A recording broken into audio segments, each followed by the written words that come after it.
ask, like, am I in the wrong? Yeah. And obviously it's online posting, so take everything with a grain of salt. People could just be making things up for whatever's, but the number of posts that everyone just is like, what is wrong with you? What is wrong with you? Like, they're just so oblivious to like the awful things that they did that it's hilarious, but in a very sad kind of way, because they're not aware of like just how awful that their actions are. And then, two things from this. One is that I really want to know like how they were raised and then just like what happened to them that led them to think that they could treat other people like this in a very manipulative way. To be fair, wait.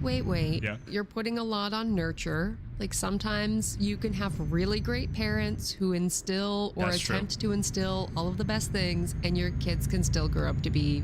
That is 100% fair. But another thing that I got out of that is that abuse does not have to be physical violence. Like, there are some stories where people are describing really, really awful, manipulative behavior that coercive that they do on their spouse or their spouse did on them, that everyone underneath that post is just like, what is wrong with you? What is wrong with you? What is wrong with you?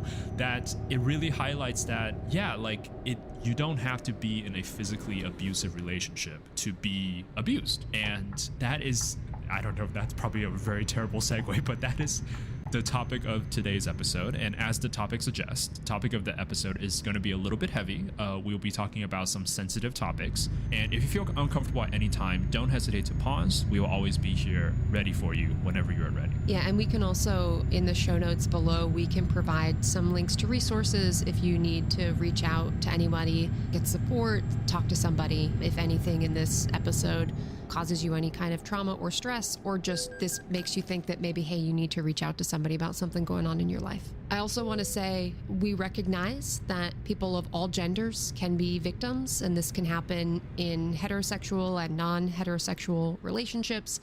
But throughout this episode, we're going to commonly be referring to a scenario where a woman is the victim of a male partner, because that tends to be the most common form. Although, again, we recognize that people of all genders and identities can be victims of violence. Yes. And October is Domestic Violence Awareness Month. We are a tad bit late, but, better now than never. In addition, the week of October 17th, which is next week, is the Week of Actions. We have all the links and resources in the episode description below. Feel free to check that out. But we're going to do our part as a public health podcast to sort of bring awareness to a very important public health issue. Thankfully, none of us are expert on this, but thankfully, today we are joined by an expert on this topic. My name is April Zioli, and I am an associate professor at the School of Criminal Justice at Michigan State University. And my background is in intimate partner homicide and firearm laws. So mainly homicide prevention and the intersection of firearms and domestic violence. So excited to have Dr. Zioli on the show with us today. Dr. Zioli graduated from the same PhD program I did, although a few years earlier. She was also mentored by Dr. Daniel Webster, and she is not just an expert in domestic and intimate partner violence, but also the intersection with firearms. She's a member of the Institute for Firearm Injury Prevention in the Department of Health Policy and Management at the School of Public Health at the University of Michigan. So super excited to have her with us today. Yes, we will start this discussion with a point that I brought up earlier, which is like not all abuse is physical abuse. Intimate partner violence is a pattern of behaviors that one partner uses to control the others. And those behaviors, could include physical violence, sexual violence, which are what most everybody thinks about, but it also includes financial control, using kids against the other partner. It includes isolation, humiliation, emotional abuse, psychological abuse. Dovetailing with financial abuse, or part of financial abuse, might be sabotaging your career or your school. So if you're in school, maybe needing you at home or work, needing you at home, making you miss days so that your job or your school are threatened, are compromised. You may lose your job, you may fail that class. Or cases where an abuser sabotages the car so you can't get to where you want to go. And harming your pets, killing your pets. It's a thing. It's a terrible thing. And it happens more frequently than anyone would like. And this is one of the reasons that it can be hard for people to leave, actually, if they don't have a shelter, a domestic violence shelter, or an apartment or a hotel or place that they can bring the pet to keep the pet safe.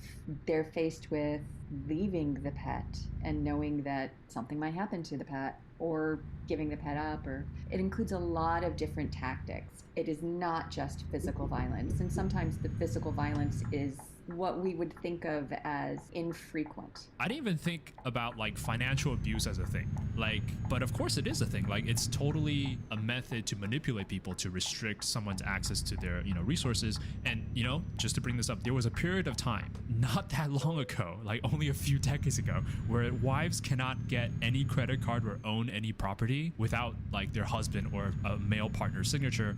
Like, it must be even worse back then to have institutions that's built on limiting a woman's like mobility in society. I couldn't even imagine Yeah. not being able to have that kind of independence. But if you think about some of the core things that happen when an abusive partner is exercising control over their partner, one of those core pieces is isolation. How do you isolate this person and keep control over them? And one of the ways to do that is to restrict them financially. Yes. It limits their physical mobility, their social and emotional mobility, because it can restrict a whole range of things that people otherwise would take for granted as being able to do. And it's such an important point to raise that, again, just to reiterate, not all abuse is physical. There are lots of ways that people can control, coerce, and manipulate individuals in a relationship. Yeah, emotionally as well. And you mentioned this thing about isolation, that communication, like, do they cut off their partner's communication with other people? That's also a very common tactic. No, that's a weird way to put it. That's also a trend. No, I think a common tactic was maybe a better thing than trend. More appropriate.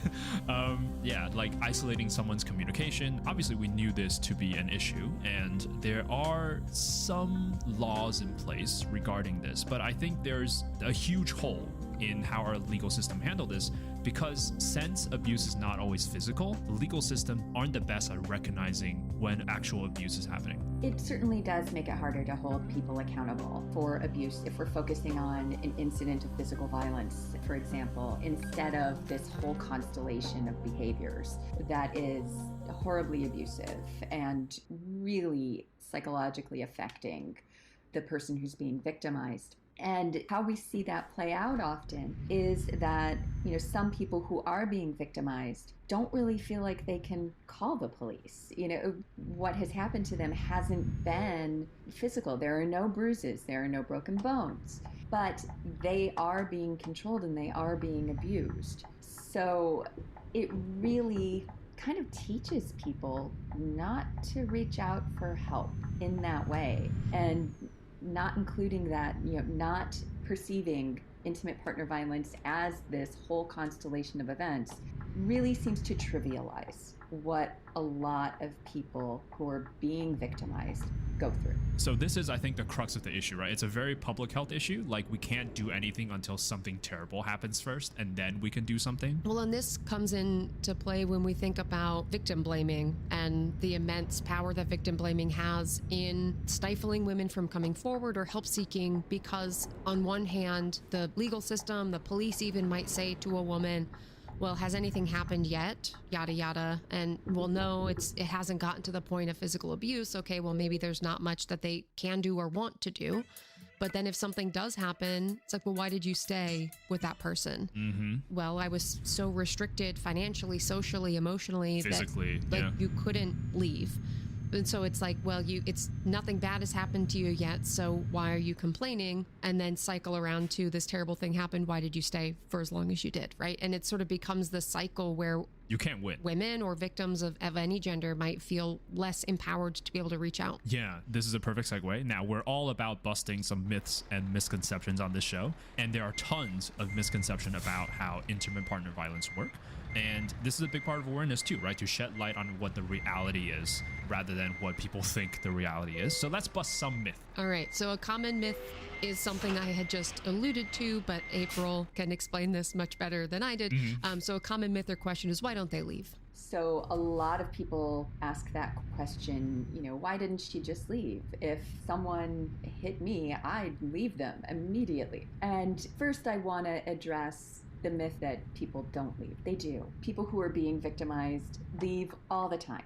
And there's a statistic that I've heard for years that it takes a woman 7 tries at leaving before she leaves for good. I have tried for a very long time to find where that statistic is from. And I've tracked it back, like looking back through citations, and the paper that it seems to start at, it's in a law review journal, and it's a judge that made this statement. So I don't think there's any empirical research behind that statement, at least if there is. I have never found it, and believe me, I have looked. So I don't know that that's true. I suspect it probably isn't. So then you get, why does it take so long to leave? Why do people get firmly entrenched in these violent relationships without leaving? Because everybody wants to think that they would leave after the very first physically violent event, at least. People think in terms of the physical violence. And people stay after, physical violence or being demeaned or, whatever form the violence takes for numerous reasons, but often, most importantly, it's because they actually love their partner. They really do love that person. And I am perfectly fine going on record saying that if my husband hit me tomorrow, I would not immediately leave.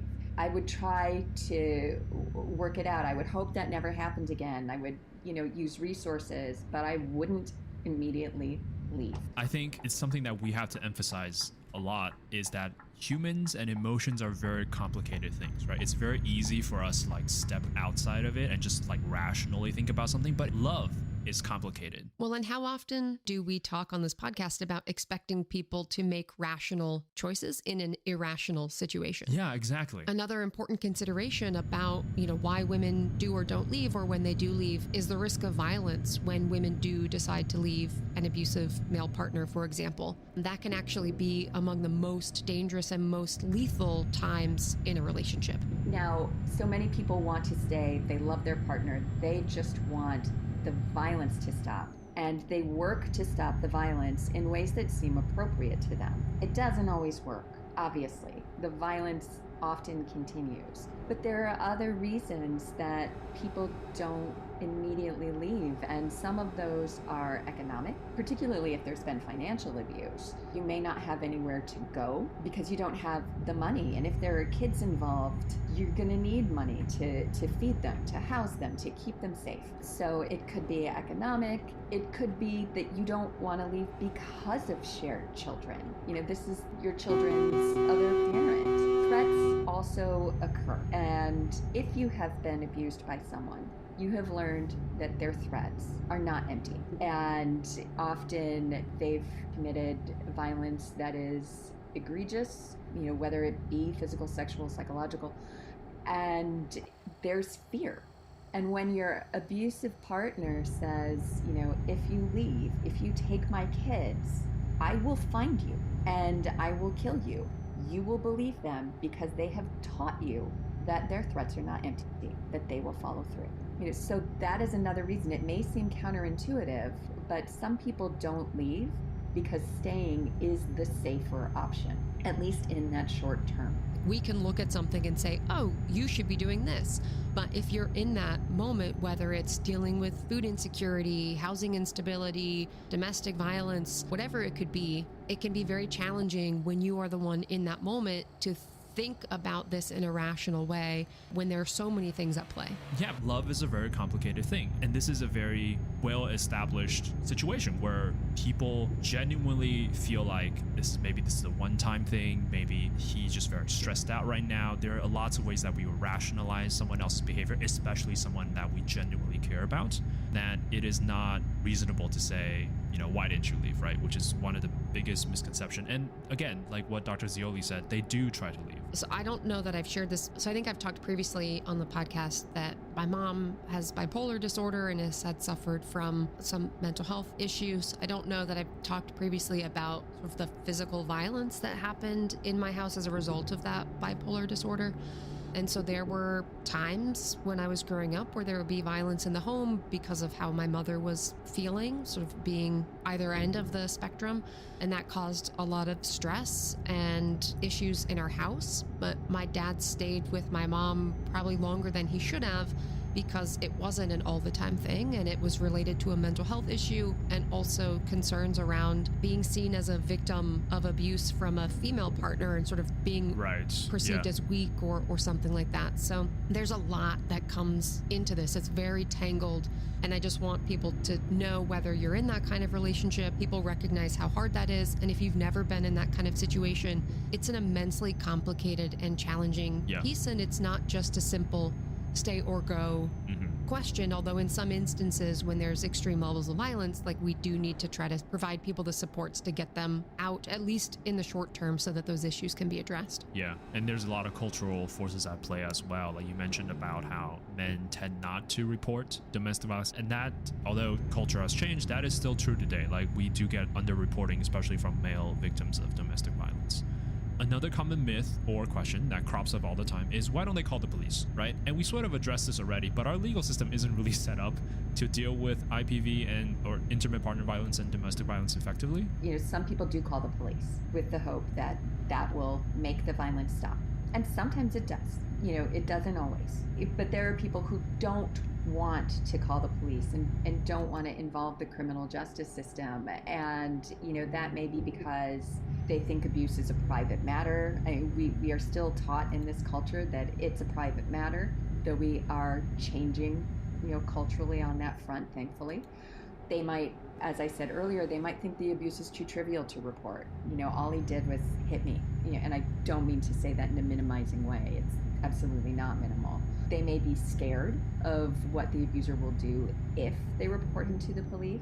And they may have experienced negative outcomes from previously reporting to the police. So racism, sexism, heterosexism, police not believing them, police arresting the victim. They may have experienced some of these things, or, know people who've experienced some of these things, and they don't want to have it happen.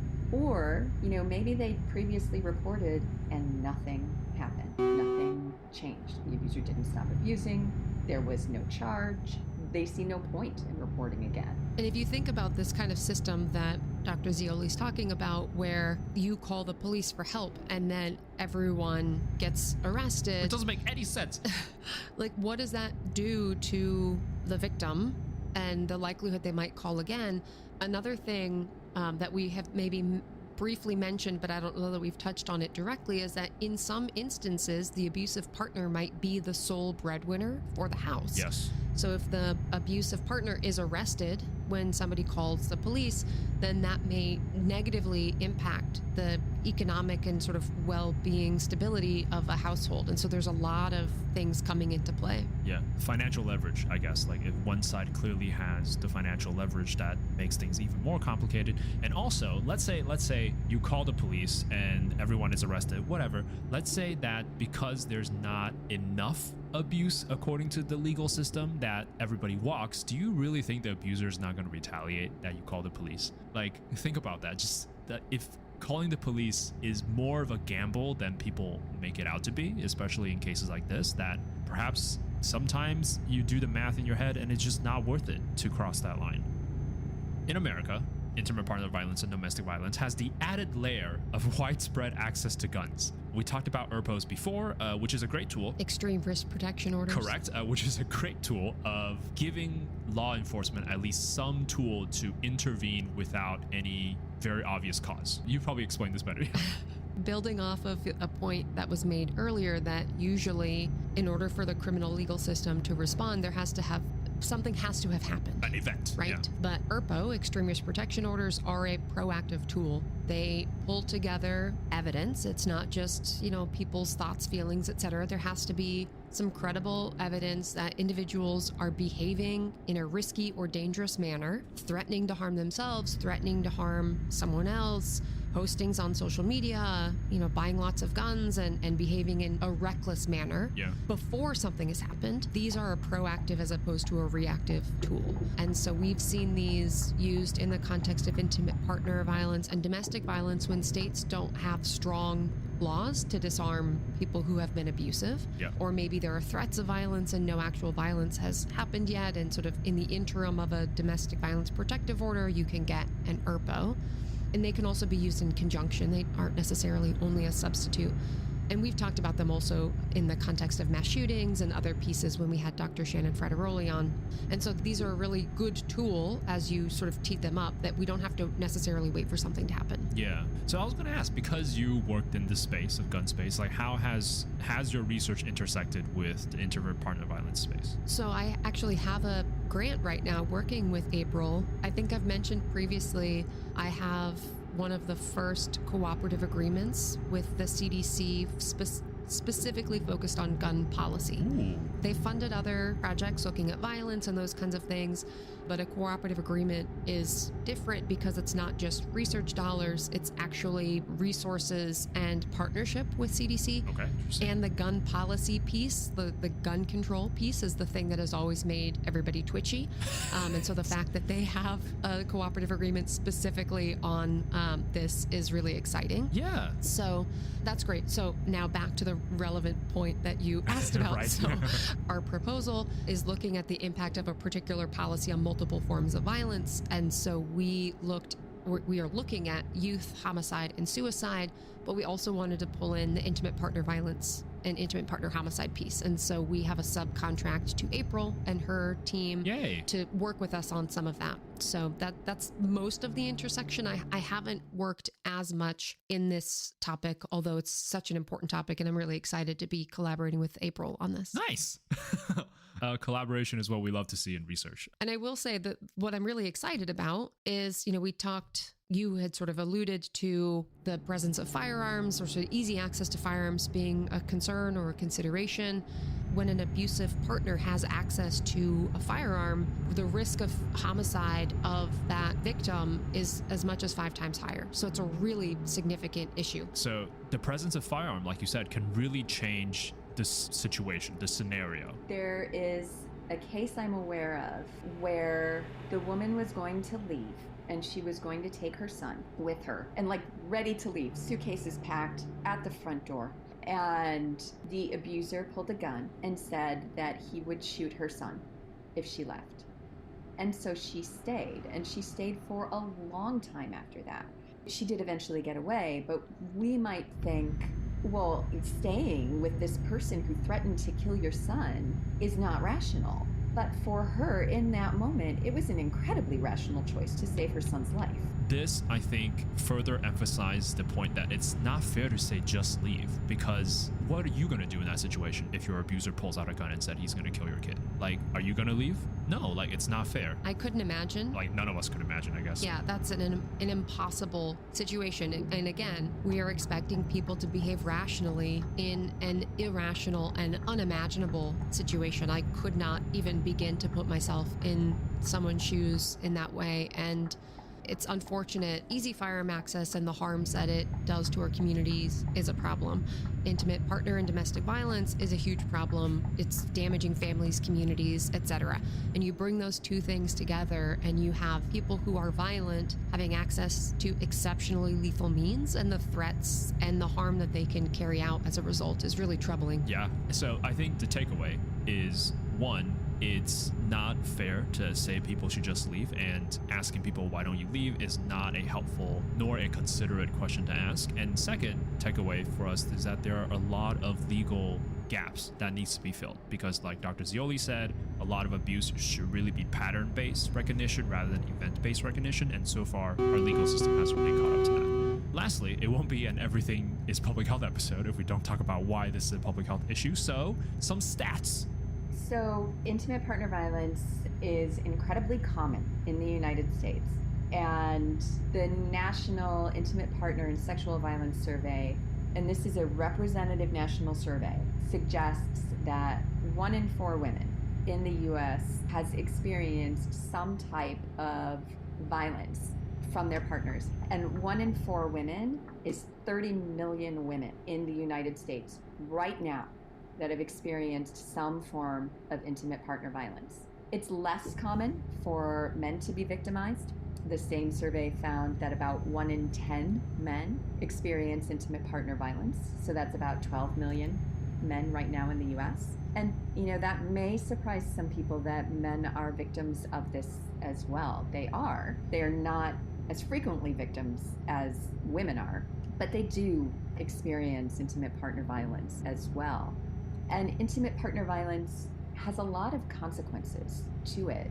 Of the people who have reported that they've experienced some form of intimate partner violence, many report being fearful, experiencing post-traumatic stress disorder symptoms, so hyperarousal or flashbacks, things of that nature. 12.4% of women in the United States have been injured, physically injured, by their intimate partner, and that's about 15 million women. So the consequences are pretty severe. It shocks me how common it is. I guess I'm fortunate enough to not be a victim of domestic violence, nor know anyone personally, or at least I don't think. But this is a very, very common issue. It is a common issue. And again, when we think about why particular topics fall into the umbrella of public health, it's when it impacts a broad swath of the population. And we know that lots of people of all genders can be victimized by their partner or their parents, other family members, right? This is not just about people who are intimate partners, but more broadly domestic violence, sort of violence within families. And so this is a really substantial issue, which of course makes it a public health problem, but also, we have some tools in our public health toolkit that we know can help us address this issue, right? We talked about extreme risk protection orders. We talked about other kinds of firearm removal laws based on domestic violence prohibitions, other kinds of domestic violence protective orders. So there are resources available for people who are in challenging situations. They might need to reach out for help. Again, check out the show notes for some of those links. Yeah. Dr. Zioli is going to end this main part of the episode by highlighting some types of behaviors or situations or occurrences that might be indicative of concerns in a relationship or concerns with a partner. We wanted to share these just in case anyone who's listening resonates with one of these situations. You might want to reach out and talk to somebody and get some help. Yes. The warning signs that I would look out for, and this is by no means a complete and infallible list, are a lot of jealousy to the point where they don't even really want you speaking to somebody they view as a potential mate for you. I would also look out for, and this may seem super obvious, but someone who makes you feel bad about yourself, or someone who tells you they're the only ones who are going to love you, someone who tries to control different aspects of your life. And all of these things are going to start small, right? Somebody isn't going to launch into physical violence and isolation on date number 2, but just wanting to control maybe your appearance. This is the dress you should wear. This is the hairstyle you should have. You should never have dyed your hair. So people who want to control you, people who want to isolate you, which may take the form of, I just want to spend so much time with you. I want to have you all to myself. I love you so much. I want to have you all to myself, which can sound incredibly flattering at first, right? But it's a big warning sign. So things like that may seem innocuous at first, but are probably not good indications of where this is going.